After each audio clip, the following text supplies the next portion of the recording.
चलिए दोस्तों, हम आपको भुल्लनपुर पीएसी वाहिनी से काशी विश्वनाथ मंदिर के दर्शन कराते हैं और आपको रास्ता दिखाते हैं कि रास्ता इसका कैसे कैसे और कहां से गुजरता है और कितने टाइम आपको लग सकते हैं। तो मेरे साथ बनारस दर्शन करने के लिए यदि आप रेडी हैं, चलिए दोस्तों देखते हैं आज का वीडियो। ये अभी हम देखिए सामने जो आपको गेट दिख रहा है, ये 34वीं पीएसी वाहिनी भुल्लनपुर का मेन गेट है। और यहाँ कैंप में आज मुझे बड़े सौभाग्य से पीएसी के जवानों के साथ उनके बस में सफ़र करने का मौका मिला है, जिससे मैं चूकना नहीं चाहता था और इसलिए मैंने चाहा कि आप लोगों को भी दर्शन कराते हैं। तो देखिए, शायद आपको सामने उसका बोर्ड दिख रहा होगा पीएसी का। चलिए रास्ते में आपको बताते हुए भी चलूँगा कि कौन सी जगह पड़ी हुई है और ये कौन सा स्थान है, और वस्तुओं के बारे में भी बताते हुए चलूँगा। देखिए सामने सचिवालय लखनपुर है और ये संकट शीतलेश्वर महादेव का मंदिर है, जो कि मेन कैंपस के मेन गेट पे पड़ता है, आउटर साइड में। और ये हम धीरे धीरे भुल्लनपुर से महेशपुर की तरफ मुड़ रहे हैं। ये मेन हाईवे है जो अपना बनारस में नया न्यू हाईवे बना हुआ है, जो कि आपके कैंट रेलवे स्टेशन से आगे बाबतपुर साइड जाता है। इसके थ्रू आप सीधे बाबतपुर हवाई अड्डे भी जा सकते हैं, जहाँ से आपको करीब आधे घंटे बाइक से लगता है नॉर्मल स्पीड में। बाकी सामने देखिए कितना शहरीकरण हो गया है, और इतना शहरीकरण हो गया है कि पोल्यूशन बढ़ता ही जा रहा है, जिसके लिए सैलानी भी आते हैं तो बनारस में घूमना। और बाकी तो आप जानते हैं कि बनारस जो है मुक्ति धाम, काशी विश्वनाथ का धाम और भगवान शिव की सबसे प्रसिद्ध नगरी है, और ख़ासकर ये तो भगवान शिव को भी काफ़ी पसंद है। और ये देखिए सामने गोल्डन रेस्टोरेंट है। बाकी चलिए मैं बताते हुए, और ये सामने देखिए आपको प्राइम लैंड हॉस्पिटल दिख रहा है, जो कि बनारस का काफ़ी मशहूर और जाना माना हॉस्पिटल है। चलिए दोस्तों बताते हुए चलता हूँ, आपको दिखाते हुए चलता हूँ। ये करीब हम बनारस के मशहूर जगह पोल्ट्री फार्म के आसपास पहुँचे हैं, जिसे कलेक्ट्री फार्म कहते हैं, लेकिन अशुद्ध भाषा में लोग जल्दबाजी में इसे पोल्ट्री फार्म कह देते हैं, जब ये कलेक्ट्री फार्म कहलाता है। और साथ में आपको दिखाता चलूँ, देखिए नए रोड का निर्माण हुआ है, तो यहाँ कुछ लोकेशन आपको दिख रहा है। ये महेशपुर पेट्रोल पंप है। यहाँ आपको बनारस से कई जगहों को जाने के लिए बसें भी टाइम से मिल सकती हैं। चलिए दोस्तों देखते हुए चलिए मैं आपको कहाँ कहाँ कैसे ले चलता हूँ। और सबसे बड़ी बात यह है कि आप वो सामने अच्छी बिल्डिंग देखिए, कितनी पतली सी बिल्डिंग बनाई जा रही है और कितनी खूबसूरत बिल्डिंग बनाई जा रही है। और उसके आसपास बाग बगीचे भी लगाए जो गए हैं, जो काफ़ी खूबसूरत है। वृक्षारोपण करने के लिए पौधों को ले जाया जा रहा है। और ये त्रिभुवन वाटिका काफ़ी प्रसिद्ध है, यहाँ पे लोगों ने नाम नहीं सुना होगा त्रिभुवन वाटिका का। ये आप आ गए मेन महेशपुर न्यायालय के पास। भारत सरकार की गवर्नमेंट ऑफिसर का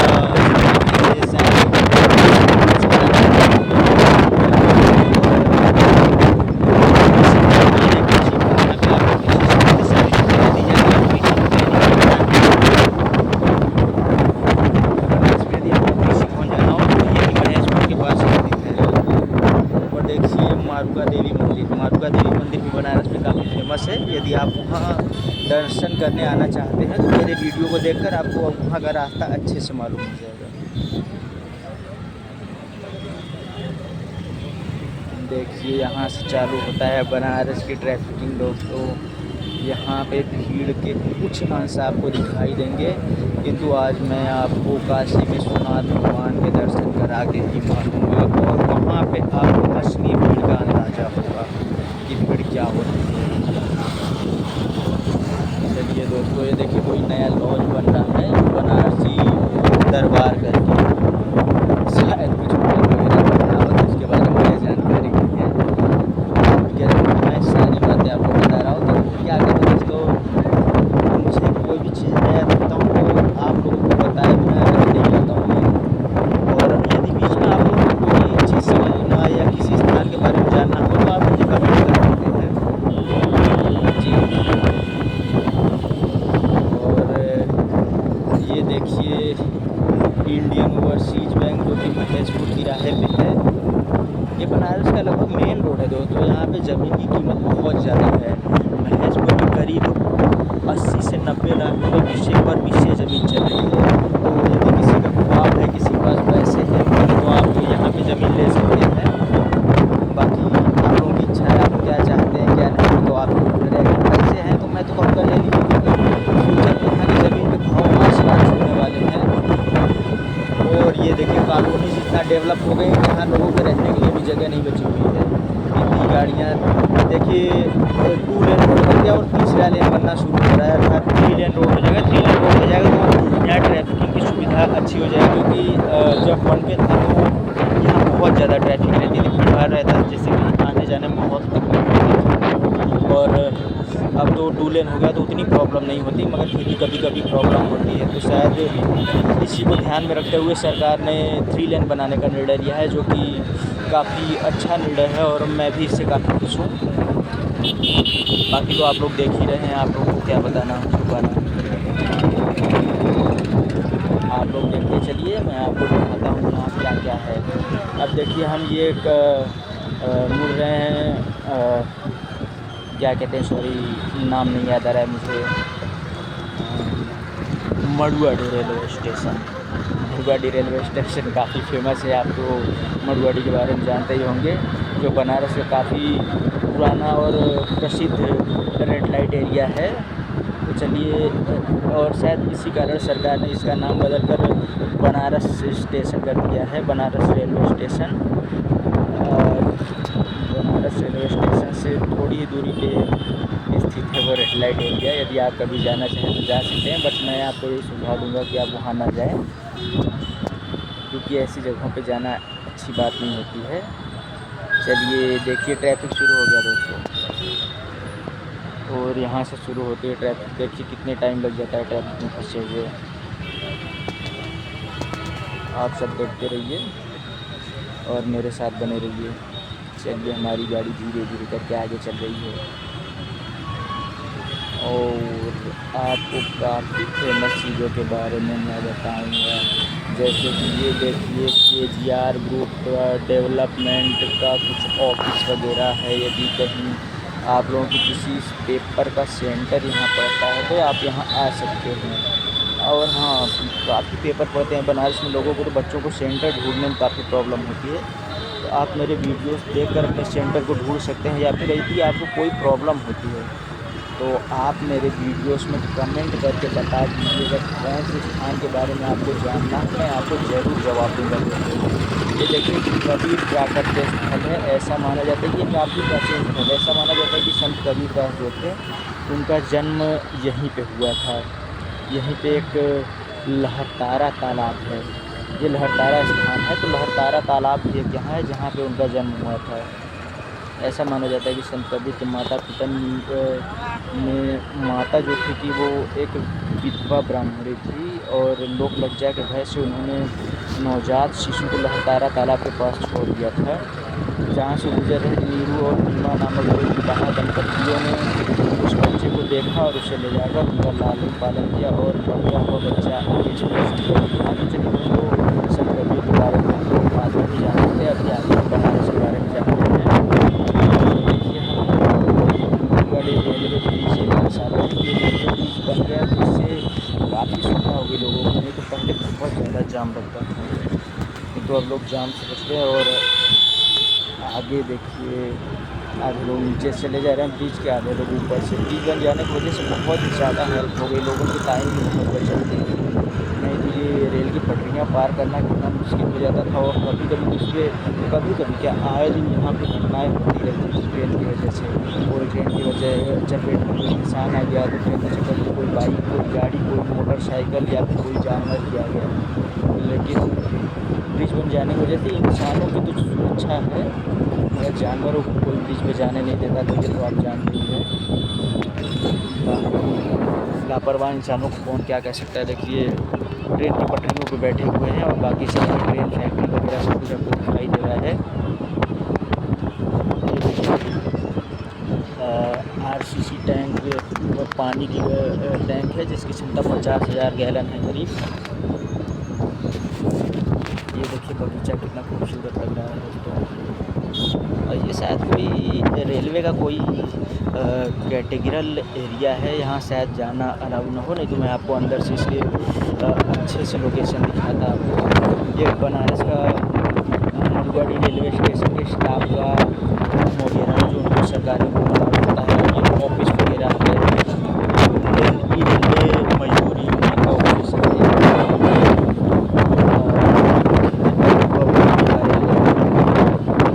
चलिए मैं आपको आगे भी दर्शन कराता हूँ, बाकी आप देखते चलिए मेरे साथ, बाकी तो आप देखते रहेंगे, मैं क्या बताऊँ आपको। और सबसे अच्छी बात है कि मेरे वीडियो से आपको बनारस के हर एक लोकेशन के बारे में जानकारी मिलेगी।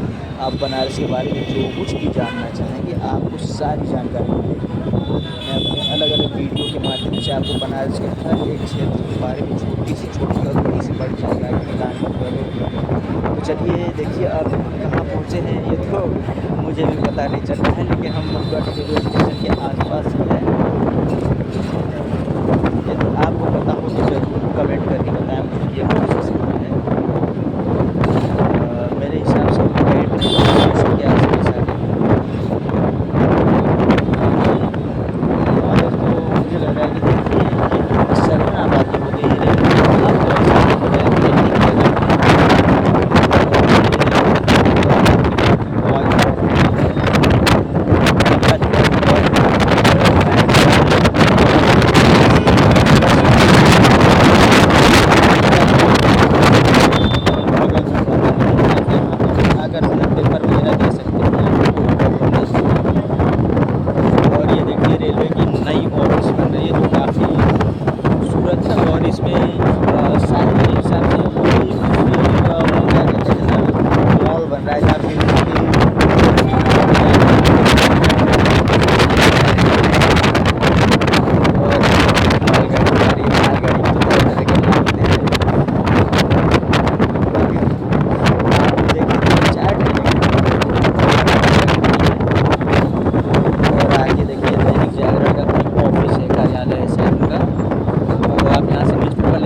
ये देखिए यहाँ पे ब्रिज खत्म होता है, ओवर ब्रिज, तो अब नॉर्मल रोड पे आ गए। और मेरे साइड में कैंट रेलवे स्टेशन का ब्रिज है, दाएँ साइड में मैं दिखा नहीं सकता क्योंकि सिपाही लोग बैठे हैं। यदि मैं उनकी तरफ कैमरा करूँगा तो हो सकता है वो नाराज़ हो जाए, तो उनको नाराज़ करना अच्छा नहीं होगा, नहीं तो वो मुझे अपने बस से भी उतार सकते हैं। तो दोस्तों ऐसा नहीं कर सकता। बाकी चलिए ये स्थान के बारे में मैं नहीं जानता, यदि आपको जानकारी हो तो मुझे ज़रूर बताएं। देखिए भीड़ की स्थिति, ये हम कैंट रेलवे स्टेशन के बगल के जो जस्ट स्टेशन के बगल से जो ब्रिज गया है उसके नीचे है। और ये चौका घाट चौराहा है, ये चौका घाट चौराहा है दोस्तों। अब हम यहाँ से नेक्स्ट स्टॉप चलेंगे आपको लेकर बेनिया पार्क। बेनिया पार्क जो कि बनारस का काफ़ी फेमस स्थल है, और वहाँ से हम बस से उतर के पैदल आपको दर्शन कराएंगे। ये देखिए काशी विश्वनाथ मंदिर का बोर्ड भी लगा हुआ है, यहाँ से मंदिर की दूरी 3 किलोमीटर है। और देखिए यहाँ पे काफ़ी झूले वगैरह लगे हैं, लगता है कोई मेला या त्यौहार की तैयारी चल रही है। आप आना चाहें तो यहाँ आ सकते हैं, बाकी आपकी इच्छा, आप जैसा चाहें वैसा करें। कि मैं कहूँगा घूमना चाहिए लोगों को, क्योंकि ज़िंदगी में क्या चलना है, आज है कल नहीं है, तो घूमना ज़रूरी है। घूमते रहिए, फिरते रहिए, ज़िंदगी का मौज लेते रहिए। देखिए दीवारों पे लोग पेशाब न करें, कचरा न फेंके, इसलिए कितनी अच्छी अच्छी पेंटिंग बनाई है कि आगे की दीवारों पर भी तैयारी की जा रही है, पर अभी बना नहीं है।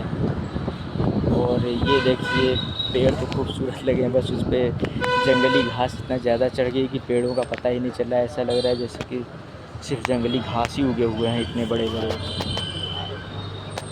ये देखिए कितना शांत माहौल, कोई नए मंदिर का निर्माण हो रहा है और यहाँ पेड़ पौधों की वजह से कितनी छाया है। यदि आप चाहें तो यहाँ सुकून, भरपूर सुकून मिल सकता है आपको।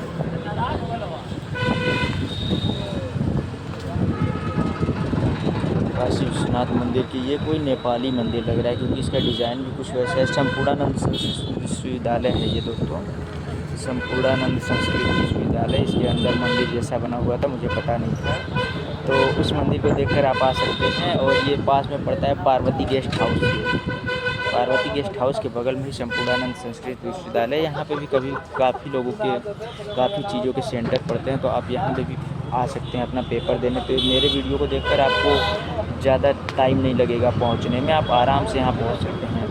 ये देखिए Kalika family dhaba and restaurant है। आगे चलिए मैं आपको बताते रहूँगा सारी जगहों के बारे में। आप इधर जब भी आएँ तो थोड़ी सावधानी के साथ रहें, क्योंकि बनारस में मैंने सुना है पॉकेट मारों का बहुत खौफ रहता है। तो जब भी आए तो अपने पॉकेट पे ध्यान दें, नहीं तो लोग पॉकेट मार लेंगे और आप कुछ कर भी नहीं पाएंगे। बनारस क्या कहें, वो तो दुनिया के हर कोने में वो हाल है, तो बनारस में जाना है। चलिए आगे देखते रहिए आप लोग। ये शायद संपूर्णानंद संस्कृत विश्वविद्यालय का सेकेंड गेट है। भारत धर्म मंडल कोई है, ब्रह्ममयी गायत्री मंदिर शायद था, कोई गायत्री मंदिर था दोस्तों, तो वहाँ भी आप आना चाहें तो जा सकते हैं। गायत्री मंदिर के बारे में मैंने भी सुना था, पर गया नहीं था कभी। आज देख लिया मैंने भी। सुना था कि अंदर देवी गायत्री की मूर्ति है।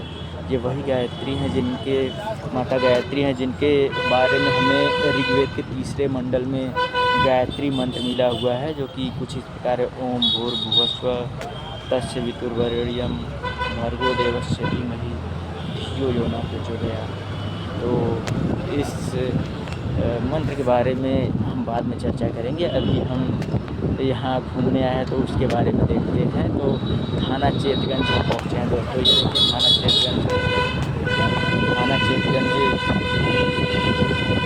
यदि कोई आवश्यकता हो तो आप आ सकते हैं। मैं तो यही मनाऊंगा भगवान से कि किसी थाने चौकी पे जाने की ज़रूरत ना पड़े।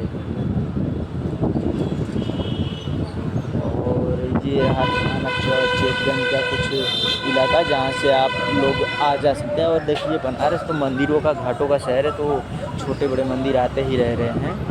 और लगभग हम लोग बेनिया पार्क तक पहुंच चुके हैं। बेनिया पार्किंग मैंने देखा तो नहीं है, लेकिन उसके बारे में कहा जाता है कि वो भूमिगत पार्किंग है, अर्थात वहाँ शायद ज़मीन के नीचे कुछ व्यवस्था, शायद नाम से तो लग ही रहा है कि शायद ज़मीन के नीचे कुछ व्यवस्था की गई हो गाड़ी मोटर पार्क करने का। लेकिन मैं ये सोच रहा हूँ कि बनारस में इतनी बारिश हो रही है तो लोग उसमें पानी नहीं भरता होगा, कैसे बाइक को, अपने गाड़ियों को लोग निकालते होंगे वहाँ से। चलिए दोस्तों देख रहे हैं भीड़ में गोदौलिया रोड के आसपास कितनी गाड़ियों के पोंपों पेंपें चल रही है लगातार। देखिए ये भीड़ यहाँ से काशी विश्वनाथ मंदिर के लिए भीड़ शुरू होती है दोस्तों। तो आप देख सकते हैं कि कितनी भीड़ रहती होगी यहाँ पे रोज़ाना।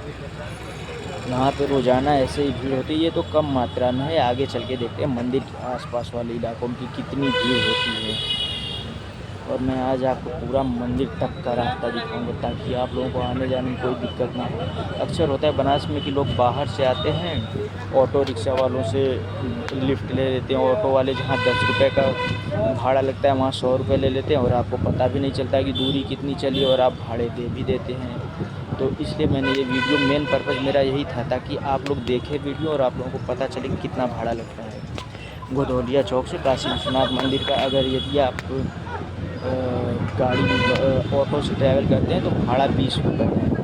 मगर जानकारी न रहे अगर आपको तो ऑटो वाले 100 रुपये, 150 रुपये, 200 रुपये भी ले सकते हैं। तो 20 रुपये 200 में काफ़ी अंतर है दोस्तों, काफ़ी 10 गुना का अंतर है लगभग। तो 10 गुना बहुत होता है। यदि आपके पास 20 रुपये ऑटो को देते हैं और 180 रुपये बचता है तो 180 रुपये में आप अच्छा खासा यहाँ भोजन भी कर सकते हैं। तो हुआ ना, एक तीर से 2 शिकार। तो अब चलिए मैं आगे आपको दिखाता हूँ। लगभग हम बेनिया पार्क पहुँचने की बात है दोस्तों। तो वहाँ से आपको पैदल यात्रा कराएंगे दोस्तों। कराएंगे क्या, हमें ही करना है। ये शायद कोई मस्जिद है, देखिए कोई मस्जिद है। देखिए लोग रोड पे ही सोए हुए हैं। ये मलिन बस्ती जो कहा जाता है। ये देखिए बोल बम के दर्शन करने जा रहे हैं, तो इनका आशीर्वाद लेना भी जरूरी है। बच्चे भी बोल बम के दर्शन कर रहे हैं, देख रहे हैं आप लोग। ये देखिए जूतों की कोई शॉप है यहाँ से। ऐसा कहा जाता है कि आप ऑर्डर देके भी जूते बनवा सकते हैं। ये सन्नी फुटवियर है, बेनियाबाग वाराणसी। और लीजिए दोस्तों, हम बेनियाबाग तिराहे पे आ गए हैं। यहाँ से बस 100 मीटर आगे हमारी गाड़ी लगती है। और यहाँ देखिए सामने जलकल विभाग का ऑफिस भी है दोस्तों। बेनियाबाग तिराहे पे ही जलकल विभाग का ऑफिस भी है। और ये देखिए ऑटो स्टैंड बेनियाबाग है।